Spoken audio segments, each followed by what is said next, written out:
Episode 135. So Samantha gets to see where her clumsiness comes from. And guess who it comes from? Her mother, June.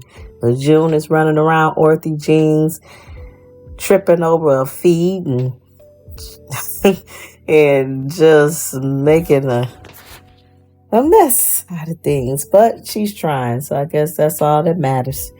Next, Danny and Andre are awakened by the hotel front desk because they're calling to let them know that it's time to check out. But they have hangovers and they can't remember the night before.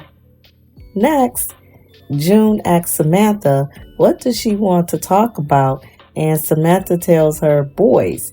And I don't think Samantha is going to get the advice she thinks she's going to get from June. Because June has had a hard life, and so her outlook on the opposite sex isn't going to be whimsical and fantastical.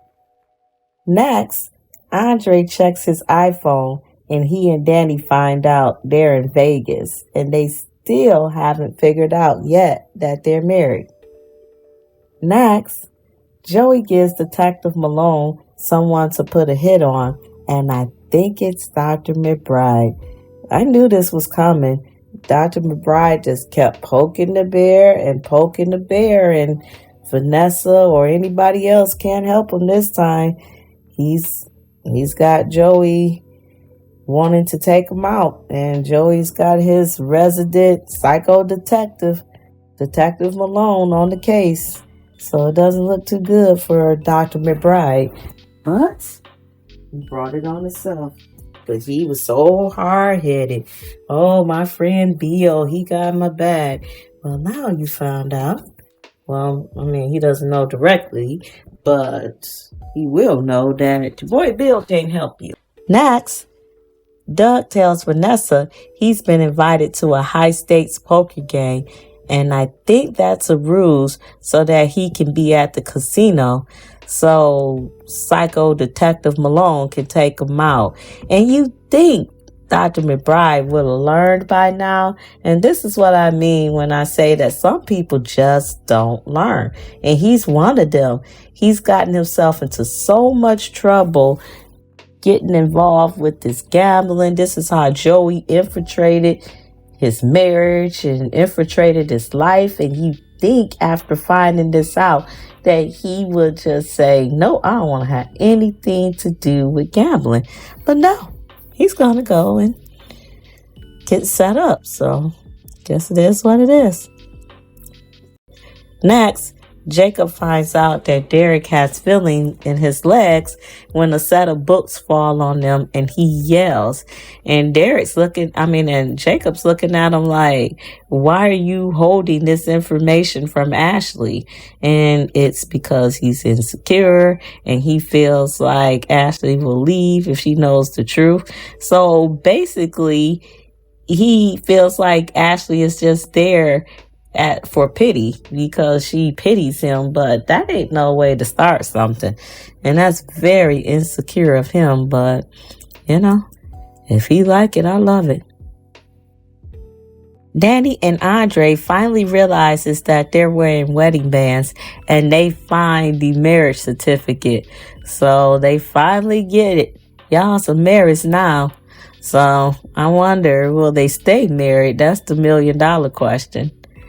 Next, June tells Samantha to make sure her new boo is good because nice and good is very different. And she says anybody can be nice, but good comes from the heart. So June tells her boys can wait, but she's valuable and to take the time to figure that out. And June gave her some really good advice. I was impressed, but Samantha's a teenager, so will she listen? She needs to, but will she?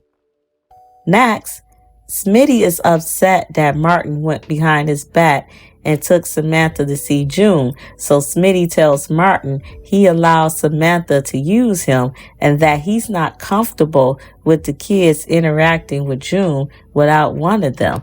And Martin should understand that Smitty was the one who met Tyrell and Samantha when they were Cecile and Ronald, and just when June had gave them up, and he recalled how scared they looked and how they clung to each other. And so, Smitty and Martin, they've done the hard work.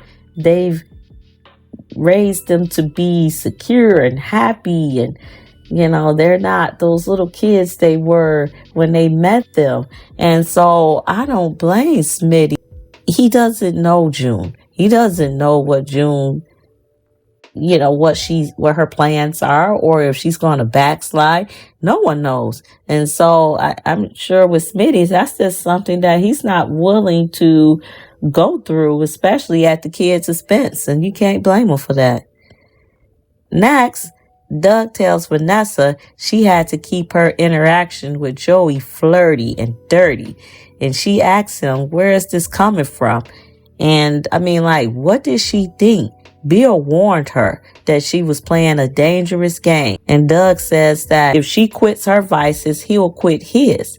But she's not. And that's the problem. She should have listened to Bill when Bill was telling her that you're playing a dangerous game.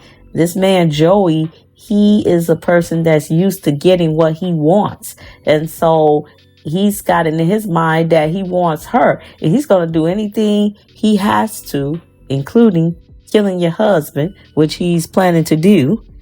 And she's acting oblivious. Next, Smitty threatens Detective Malone that he has evidence from Kenny's case secured in a safe place in case something ever happens to him or his family. And Detective Malone tells him that the Duprees has more to lose than him.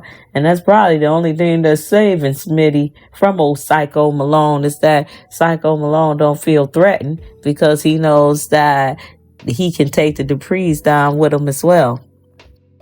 Next, Joey proposes a tropical getaway to Vanessa, and she's going to take it. We know it.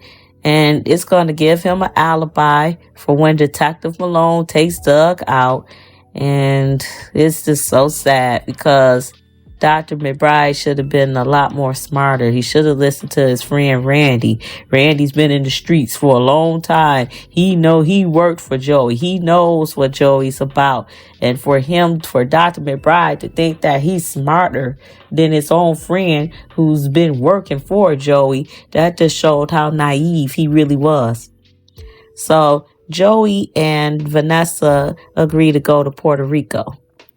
Next, Smitty tells June he let her see the kids for closure, and it was a closed adoption for a reason.